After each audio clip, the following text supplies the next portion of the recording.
ሁለተኛ ግን አበክሬም ነግራችሁ ይሄ ከሆዴ ነው የምናገረው። እግዚአብሔር አሁንማ አዲስ አበባ ሰፈሩ አውቀዋለሁ። ሰፈሩ አሁን በእያንዳንዳችሁ ቤት አሁን መዳሰስ ጀምራለሁ። ሜሪያ አንቺ ቤት የት አለ? ቤታችሁ ዳኒ ጽጌ ቤት የት አለ?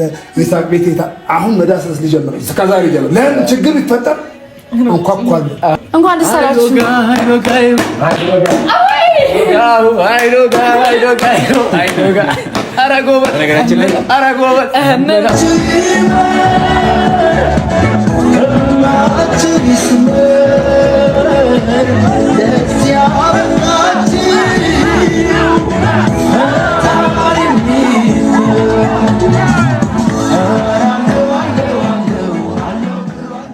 ሰላም ፋሚሊዎቻችን እንዴት ናችሁ? ደህና ናችሁ? ሰላም ነው ወይ? አማን ናችሁ? እኛ አለን እግዚአብሔር ይመስገን። ዛሬ በጠዋት ሰበር ዜና ልንላችሁ ደስ የሚል ዜና ይዘንላችሁ መተናል። በጠዋት ነው ይሳቅ የመጣው ወደዚህ እና ደስ ብሎናል። የምሬን ከምነግራችሁ በላይ ደስ ብሎናል፣ ከልብ ማለት ነው። እግዚአብሔርን እኔ ደስታዬን መቆጣጠር በቃ አቅቶኛል፣ ግን እኔ ከማወራው እንደውም ይሳቅ ቢያወራው ይሻለኛል። ሰርፕራይዝም ቢነግራችሁ ይሻላል። ዛሬ እንግዲህ ከአብረሽ ጋር እንደዚህ ቁጭ ብለን በማየታችሁ በእርግጠኝነት በጣም ውስጣችሁ ነጭና ንጹህ የሆናችሁ ሰዎች ደስ ይሰኛችኋል። ውስጣችሁ ደግሞ ትንሽ ኮሽታ ያለባችሁ ሰዎች ደግሞ ትንሽ ቅር ይላችኋል። ግን ነገ ከነገ ወዲያ በደንብ ደስ እንደሚላችሁ እርግጠኛ ነኝ። ዛሬ መጣ ነው እንግዲህ ያው እመወዳት እህቴ ከአብረሽ ጋር እንግዲህ እርቅ በደንብ አውርደዋሉ።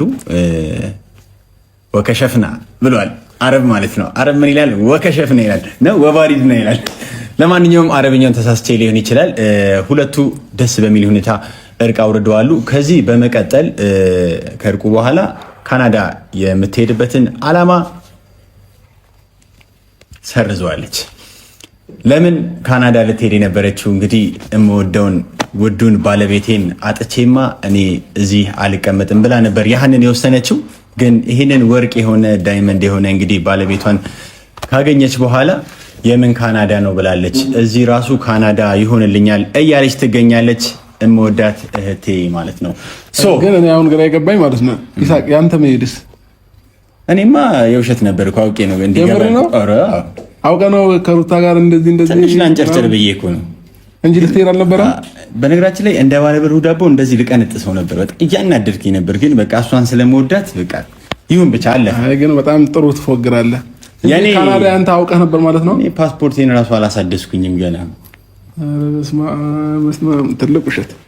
ሰው ለማስታረቅ እኮ በነገራችን ላይ ትልቁ ደስ የሚለው ነገር ሰው ለማስታረቅ ውሸት ይቻላል። ውሸት እዚች የምንኖርባት ዓለም ላይ የማይቻለው ነገር ቢኖር ማለት ነው ውሸት ነው። ግን ውሸት ከምንም ነገር በላይ መጥፎ ነው። በነገራችን ላይ ሁላችንም ቀልድ ይመስለናል ምናምን ቀላል ይመስለናል እንጂ ውሸት በጣም መጥፎ ነው። ግን ሰው ለማስታረቅ ሲሆን ግን ሚዛን ይገለብጣል፣ ይቻላል።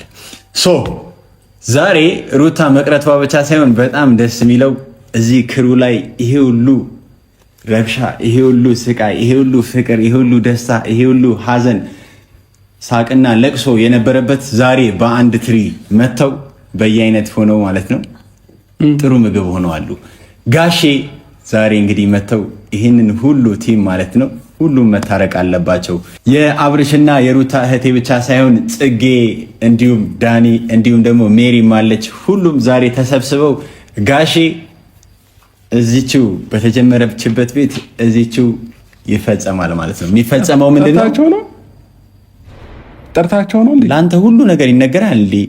ተረጋጋ እንጂ። አይ ነው ጠርታቸው ነው ወይ ነው ያልኩት። አዎ ከመቼው እንዴ ጀት በለኝ እኮ። በነገራችን ላይ ለጥሩ ነገር ሲሆን ማለት ነው አይ ግን ለማንኛውም አይ ችግር የለውም። አሁን እኮ ከማንም አልተጣላንም ወይ አላለ ትንሽ መንኮሻኮሽ ትንሽ መገፋፋቱ ምናምን የነበረው ምናምን ራሱ ትንሽ መጽዳት አለበትና ተፋቅረን አንድ ላይ ከዚህ በኋላ የሚቀጥለውን ነገር መቀጠል አለብን የሚል ስሜት ስላደረብኝ ከጋሽዬ ጋር እንዲህ ሁለቱን ለማስታረቅ በመጡበት ሙሉ ቲሙ ደግሞ መታረቅ አለበት። ውስጡ ላይ ትንሽዬ ጠብታ ያለበት የማኩረፍ ጠብታ ያለበት ሰው እንኳን ቢኖር እሷን ማጽዳት አለበት በሚል ጋሽዬ ነገርያቸው ባይዘዌ ጋሽዬ ስላንተ ያወራቸው ነገሮች በሙሉ ትክክል ናቸው ነው ያልኩት። በቃ ከሩታ ጋር ማውራት ያለብን ነገሮችም በኋላ መጀመሪያ አላወራንም ነበር። እዚህ የታረቅን ሰዓት ሞር ትንሽ ቆይተ ምናምን በደንብ አወራን ምናምን። ከዛ ጠዋቱ ሙሉ ነገሯ ተቀየረ። የመጀመሪያዋን ሩታ አገኘኋት ማለት ነው። የድሮዋን ሩታ አላቅም ቴክስት አድርጋለህ ነበር መሰለኝ አንተም ጋር እና በቃ እሱም መጣ በጠዋት። ከዛ እንዲህ ጉዞውን ሰርጄዋለሁ ምናምን አለች። እኔ ግራ ገባኝ ነገር እኔ አልመሰለኝም። የምር ለፋዘር ስል በቃ አለ አይደለ መታረቁ ልታረቅ እንጂ ሩታ መሄዱ አይቀርም የሚል እምነት ነው አእምሮዬ ላይ የነበረው ማለት ነው። ግን ደግሞ ያ ነገር አልፎ ጠዋቱ እንዲህ ምናምን አለች። እንዴት ምናምን አላመንኩም ማለት ነውና ደስ አለኝ። ግን የምር ነው ነገር መቆጣጠር አልቻለም። ደስ አለኝ። ከዛ ይሳቅ መጣ ኮንግራ ምናምን ነገር ሲለኝ እሱ ማወቁን ራሱ አስገረመኝ፣ ደነገጥኩኝ እና በጣም ደስ ብሎን ነው ቪዲዮ ልንቀርጥላችሁ ወደ እናንተ የመጣ ነው። ይህንን መልካም ዜና መስማት አለባችሁ ብዬ ስላሰብኩ በነገራችን ላይ ማለት ነው። እሺ እና ቀጥል፣ አላቋርጠ ስሜቴ ቋረጥ ይቅርታ። ፋዘርም ላገኛቸው እያለ ነበረ። አሁን ይሳቅ ለካ ቀጥሯቸዋል አላወቁኝም እና አንዳንድ ምክርም ልስጣችሁ ምናምን ነገር ብሎኝ ነበረ። ግን ቀድሞኝ ይሳቅ ጠርቷቸዋል። አመሰግናለሁ። ምስጋና ኪስ አይገባም። ለማንኛውም በዶላር ትከፍላለህ። ግን ማወቅ ያለባችሁ ነገር ታውቃላችሁ፣ አገር እንደ አገር የምትፈርሰው መጀመሪያ ማለት ነው ጦርነት አይደለም አገርን የሚያፈርሳት። ትልቁን አገርን ሊያፈርሳት የሚችለው ነገር ቢኖር ምን መሰላችሁ? ትዳር ነው። ትዳር ሲፈርስ፣ ቤተሰብ ሲበተን አገር ይፈርሳል። እኛ የምናውቀው ትዳር ልጆች ምናምን ሲበተኑ ቀላል በቃ ልጆች ጎዳና ይወጣሉ ብቻ ነው የሚመስለን። ግን ትልቁ እንደ አገር እናት የምትባለው ኢትዮጵያ ትፈርሳለች። ስለዚህ ለሁላችሁም የሚለው ነገር አንድ የሚመክራችሁ ነገር ቢኖር ማለት ነው ትዳርን